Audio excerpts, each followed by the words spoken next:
ডেমোক্রেটদের বাধা উপেক্ষা করেই যুক্তরাষ্ট্রের প্রতিনিধি পরিষদে অনুমোদন পেল $1.15 ট্রিলিয়ন প্রতিরক্ষা বিল, যেখানে ইরান যুদ্ধের ব্যয় মেটাতে বরাদ্দ রাখা হয়েছে $95 বিলিয়ন।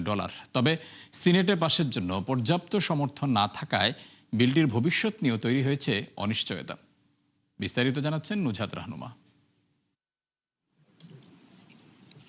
অবশেষে মার্কিন প্রতিনিধি পরিষদে পাশ হলো $1.15 ট্রিলিয়ন প্রতিরক্ষা বিল, যার মধ্যে রয়েছে ইরান যুদ্ধের ব্যয় মেটাতে $95 বিলিয়ন প্রস্তাবিত বাজেটও।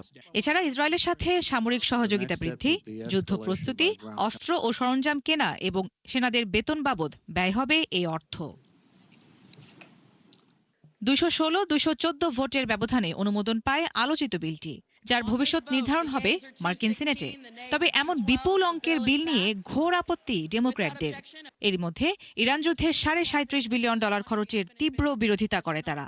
দাবি জানান বহু ফিলিস্তিনিকে হত্যা করায় ইসরায়েলের প্রতি যুক্তরাষ্ট্রের সমর্থন কমানোর। এমন অবস্থায় সিনেটে পাশের জন্য সমর্থন না থাকায় বিলটির ভবিষ্যৎ নিয়ে তৈরি হয়েছে অনিশ্চয়তা।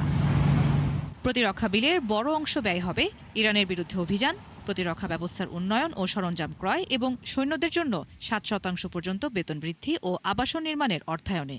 এছাড়া ট্রাম্পের বাণিজ্য যুদ্ধের প্রভাবে ক্ষতিগ্রস্ত কৃষকদের সহায়তায় বরাদ্দ রাখা হয়েছে $1,200 কোটি। পাশাপাশি নির্বাচন সম্পর্কিত কর্মসূচির জন্য ব্যয়ের অনুমোদন হয়েছে আরও $1,000 কোটি। বিশ্লেষকদের মতে এই বাজেট মার্কিন প্রতিরক্ষা কৌশলকে আরও শক্তিশালী করার পাশাপাশি মধ্যপ্রাচ্যের ভূ রাজনীতিতে নতুন করে উত্তেজনা সৃষ্টি করতে পারে।